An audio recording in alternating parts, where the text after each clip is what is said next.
অনেকেই হয়তো শীতের এই মরশুমে কড়াইশুঁটির কচুরি তৈরি করে ফেলেছো, আর আজকে বাবার আবদারেই তৈরি হচ্ছে কড়াইশুঁটির কচুরি। আর সেটা তৈরি করতে গিয়ে একটা সমস্যায়ও পড়েছিলাম, তবে সেটা তো তোমরা দেখতেই পাবে। আর চলো আজ এখন রেসিপিটা দেখে নিই। তো সবার প্রথমে আমি এখানে কড়াইশুঁটিগুলো ভালো করে ছাড়িয়ে নিয়েছিলাম, আর তার সঙ্গে নিয়ে নিয়েছিলাম কাঁচা লঙ্কা আর আদা। এখানে আমি কড়াইশুঁটিগুলোকে আগে ভালো করে মিক্সিতে পেস্ট করে নেব। একটু সামান্য পরিমাণে এতে জল অ্যাড করছি। অনেকেই কিন্তু আছে যারা আদা আর লঙ্কাটা একই সঙ্গে পেস্ট করে নেয়, আমি কিন্তু এখানে করছি না, কারণ কড়াইশুঁটির কুকিং টেম্পারেচারটা আলাদা হয়। আর তুমি যখনই আদা বা লঙ্কার পেস্টটাকে তুমি যখন অয়েলে দেবে, সেটার একটু টেম্পারেচার বেশি দরকার হয়। তার জন্য যখন আমরা মশলাটাকে একসঙ্গে করব, কিন্তু সেটা পরে কষাতে গেলে অনেক সময় লঙ্কা বা আদার গন্ধটা থেকে যায়, তাই জন্য সেটাকে আমি আলাদা করে পেস্ট করে নিয়েছি।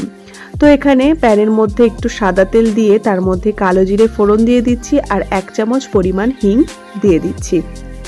এবার এর মধ্যেই সবার প্রথমে আমি যেটা কাঁচা লঙ্কা আর আদার পেস্টটা করে নিয়েছিলাম সেটাকে দিয়ে দিচ্ছি। এটাকে দিয়ে ভালো করে একটু কষে নিতে হবে। তার মধ্যেই এবার আস্তে আস্তে যে পেস্টটা আমি কড়াইশুঁটির করে রেখেছিলাম সেটা আমি অ্যাড করে দেব।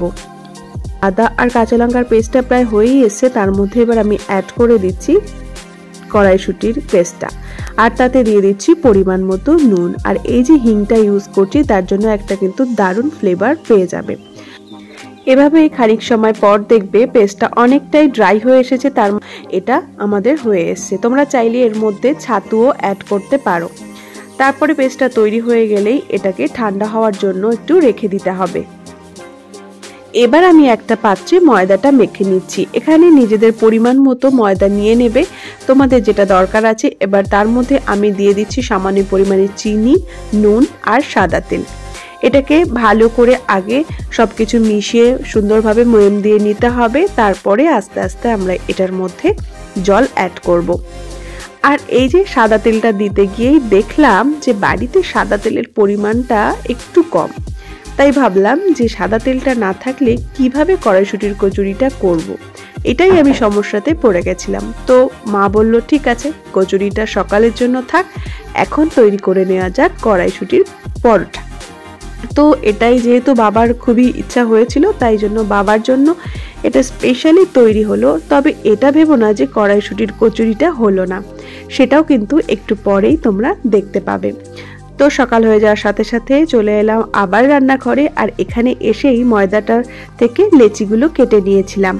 লেচি কেটেই মাকে বললাম একটু পুরগুলো ভরে দিতে, আর পুরটা অনেকটা ঠান্ডাই ছিল। তো এটাকে এর মধ্যে দিয়ে এভাবে তোমরা লেচিটাকে একটু বড় করে তৈরি করে নেবে, কারণ পুরটা দিতে গেলে নইলে ফেটে গেলে পুরটা বাইরেও বেরিয়ে যেতে পারে।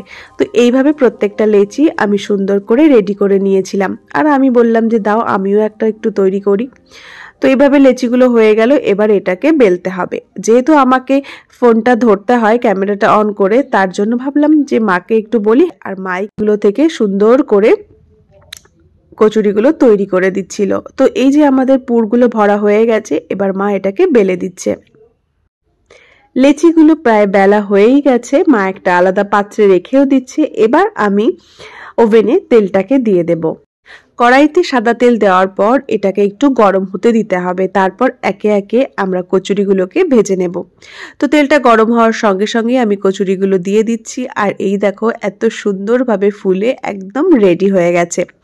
তো অনেকগুলোই তৈরি হয়েছিল কড়াইশুঁটির কচুরি। তো একে একে ভেজে নেওয়ার পালা, পরপর ভেজে নিচ্ছিলাম, আর খেতে কিন্তু সত্যিই খুব সুন্দরও হয়েছিল। তো মোটামুটি আমাদের কচুরিগুলো ভাজা হয়ে গেল, আর তারপরে একটু প্লেটিং করে নিচ্ছি। তো প্লেটে ছিল কড়াইশুঁটির কচুরি, আর তার সঙ্গে ছিল আলুর দম। সত্যি খেতে কিন্তু খুবই ভালো হয়েছিল, আর এরকম একটা রেসিপি এই সময়ের জন্য খুবই পারফেক্ট। আর তোমরা কে কে কড়াইশুঁটির কচুরি খেতে ভালোবাসো অবশ্যই একটা কমেন্টে জানিয়ে দিও। আর আমার এই রেসিপিটা যদি তোমাদের ভালো লেগে থাকে অবশ্যই একটা লাইক করে দিও। টাটা।